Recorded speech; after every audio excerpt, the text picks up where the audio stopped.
ప్రస్తుతం నాతో పాటు ఉన్నారు శ్రీ విద్యా ఉపాసకులు సుధీర్ శర్మ గారు. ఇప్పుడు వారితో మాట్లాడేద్దాం.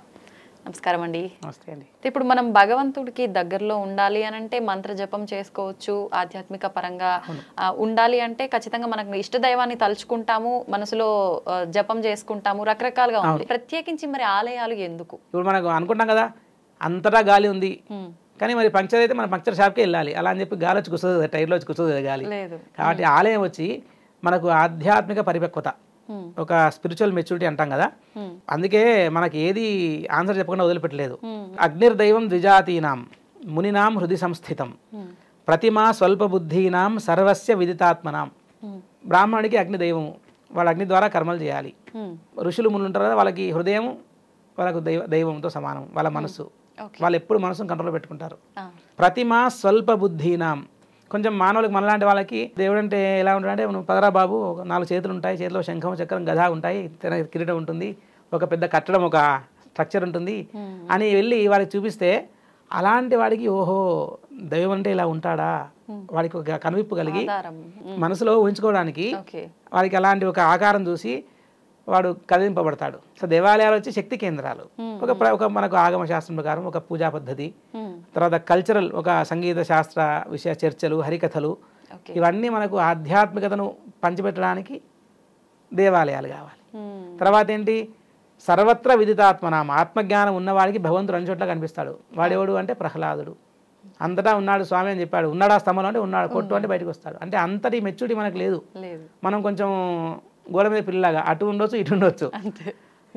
కాబట్టి మనకు మన నమ్మకాన్ని గట్టి చేసుకోవడం కోసం ఆలయాలు, అక్కడ ఉండేటువంటి అర్చామూర్తి, ఆ మూర్తిలో ప్రతినిత్యం చేసేటువంటి ఆ పూజల వల్ల కానివ్వండి, అర్చన వల్ల కానివ్వండి, సాన్నిధ్యం కలిగి అక్కడి నుంచి మానవులకు శ్రేయస్సు కలిగేటువంటి ఒక మంచి స్థానం ఆలయం.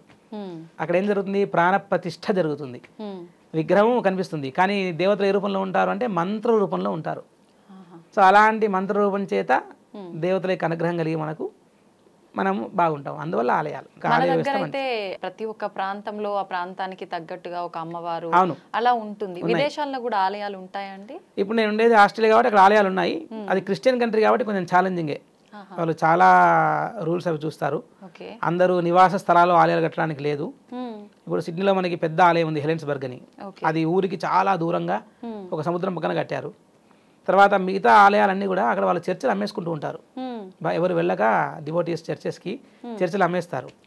అట్లా నాకు తెలిసి ఒక 4-5 ఆలయాలు సిడ్నీలో ఉన్నాయి. ఒక సాయిబాబా గుడి ఒకటి, దుర్గామ్మవారి టెంపుల్ ఒకటి. మన వాళ్ళు చర్చి కొనేసుకొని, ఎందుకు కొనేసుకుంటారు చర్చ్ అంటే, అది ఆల్రెడీ రిజిస్టర్ అయినటువంటి ఒక ప్రార్థనా స్థలం. అది ఏ ప్రార్థనా స్థలంగానే వాడుకోవచ్చు. మన వాళ్ళందరూ ఒక్క దగ్గర చేరి, మన అందరూ సనాతన ధర్మ ఫాలో అయ్యే అందరు హిందువులు, వాళ్ళు అందరూ తలవ చేసి అలాంటి చర్చలన్నీ కొనుక్కొని ఆలయాలు కట్టేసుకున్నారు. చాలా ఛాలెంజెస్ ఫేస్ వాళ్ళు చాలా. ఇప్పుడు నేను ఒక ఆలయంలో పనిచేశాను కొంతకాలం, శారదాంబ ఆలయం. ఆ ఆలయము ప్యూర్లీ అక్కడ ఉండేటువంటి మున్సిపాలిటీ, ఆ ఏరియా కౌన్సిల్ పర్మిషన్ ఇవ్వడం వల్ల క్లోజ్ చేయాల్సి వచ్చింది. 35 ఎకరాలు ల్యాండ్. చాలా ఛాలెంజెస్ పడ్డారు వాళ్ళు. అక్కడ మన వాళ్ళు అయినా కూడా అందరూ ఒక్క దగ్గర వచ్చి ఒక ధైర్యంగా ముందుకు వచ్చి ఆలయాలను చూసుకుంటారు. వాళ్ళు ఎంత బిజీ ఉన్నా పాపం వాళ్ళ సమయం పెట్టుకొని అన్ని ప్రయత్నం చేస్తారండి చేయడానికి. సమయం అది ప్రధానం. అక్కడ ఆలయాలు ఉన్నాయి. మనకు సుబ్రహ్మణ్య స్వామి ఆలయం ఒకటి ఉంది, అది శ్రీలంకన్ చెక్కువ నడిపిస్తారు దాన్ని. తర్వాత వెంకటేశ్వర స్వామి ఆలయం ఉంది, తర్వాత దుర్గామ్మవారి ఆలయాలు, బాబా ఆలయాలు ఉన్నాయి, తర్వాత రాధాకృష్ణ మందిరం ఉంది. ఇవన్నీ ఆలయాలు ఉన్నాయి. మనకు పూజలు అవన్నీ అంటే ఇక్కడ జరిగినట్టుగానే సాంప్రదాయబద్ధంగా చేసుకుంటారు. అంతా అసలు ఏమీ డిఫరెన్స్ ఏం లేదు. ఇంకా ఆస్ట్రేలియాలో ఇంకా హిందువులు ఎక్కువ. ఎందుకు తెలుసా అండి, ఇక్కడ చూస్తే మన ఓన్లీ ఇండియన్ హిందూసే. ఆస్ట్రేలియాకి వెళ్తే Singapore Hindus, Malaysian Hindus, Sri Lankan Hindus, Fiji Hindus, Nepal Hindus, Bangladeshi Hindus, Afghanistan Hindus, ఇంతమంది హిందూస్ ఉంటారు అక్కడ. సో ఇంకా ఇక్కడికంటే ఎక్కువ ఫ్రీక్వెన్సీలో పూజలు జరుగుతుంటాయి. ఇక ఎట్లా జరుగుతాయి, భారతదేశంలో జరగడం గొప్ప ఆశ్చర్యం కాదు మనకి. అక్కడ వాళ్ళు అసలు రెగ్యులర్గా, అసలు మేము అక్కడ ఉండి పూజలు చేయడం అయితే మాకు ప్రతి రోజు మిరాకిలే. దేశం కానీ దేశం వెళ్ళి ఏదో రకంగా పూజలు చేస్తూ మేము అక్కడ జీవనాన్ని గడపడం అంటే అసలు చిన్న విషయం కాదు. సంపూర్ణమైన దైవానుగ్రహం మాత్రమే. భక్తులు బాగానే వస్తుంటారా అంటే నిత్యం చేసుకునే పూజలు. ఇప్పుడు నాకు ఇంట్లో వారాహి అమ్మవారు ఉంది, నేను మామూలుగా అభిషేకాలు చేస్తుంటాను. కానీ బయట చేసే పూజలు ఎక్కువ, గృహప్రవేశాలు, నామకరణాలు, తర్వాత అభిషేకాలు, వ్రతాలు, ఇంకా ఏదో ఒకటి వాళ్ళు ఇయర్లీ చేసుకునే వాళ్ళు, ఏ చిన్న కష్టం వచ్చినా పూజ చేసుకునే వాళ్ళు, సంతోషం వచ్చినా పూజ చేసుకునే వాళ్ళు, అట్లా ఎక్కువ.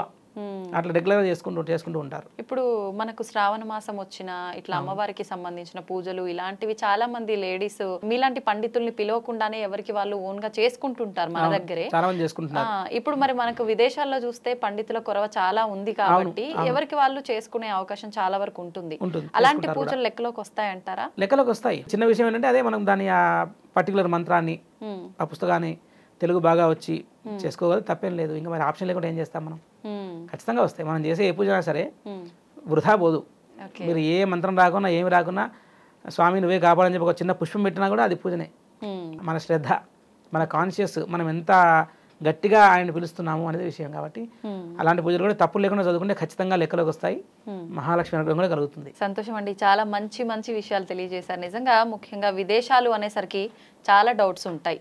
ప్రత్యేకించి ఎక్కువగా పూజించే వాళ్ళకి ఇక్కడ మనము అన్ని సౌలభ్యాలు ఉండి ఇంత ఇబ్బంది పడుతున్నాము, అక్కడ వాళ్ళకి ఎలా ఉంటుందో అని చెప్పి ఆలోచన డౌట్స్ చాలా మందికి ఉంటాయి. అలాంటి కొన్ని డౌట్స్ మీ ద్వారా మాకైతే క్లియర్ అయ్యాయి. సంతోషం అండి. మళ్ళీ మరొక ఎపిసోడ్ లో తప్పకుండా ఇలాంటి మరిన్ని విషయాలు మాట్లాడుకుందాము. ధన్యవాదాలు. ముందుగా 5 నిమిషాలకు అందరికీ నా తరఫున ధన్యవాదాలు. థ్యాంక్ యూ అండి. నన్ను పిలిచి ఇంటర్వ్యూ చేయడం చాలా గొప్ప విషయం. ఎందుకంటే ఒక సాధారణ పురోహితుని పిలిచి ఇంటర్వ్యూ చేయడం చాలా ఒక మంచి ఆలోచనాత్మక, ఒక సమాజానికి మంచి చేయాలనే ఉద్దేశం కనిపిస్తుంది నాకు. అందువల్ల తప్పకుండా మనం ఇంకా భవిష్యత్తులో కూడా చాలా మంచి విషయాలు, అంటే ఇది విమర్శనాత్మకమైనవి కావు, ఇవి ఒక మనకు కన్స్ట్రక్టివ్గా ఉండి మనకు భాష మీద అభిమానాన్ని పెంచి భాష రాకుండా వచ్చే నష్టాలు ఇవన్నీ తెలుసుకోవడానికి మనం ఇంకా ముందు మంచి కార్యక్రమాలు తప్పకుండా చేద్దాము.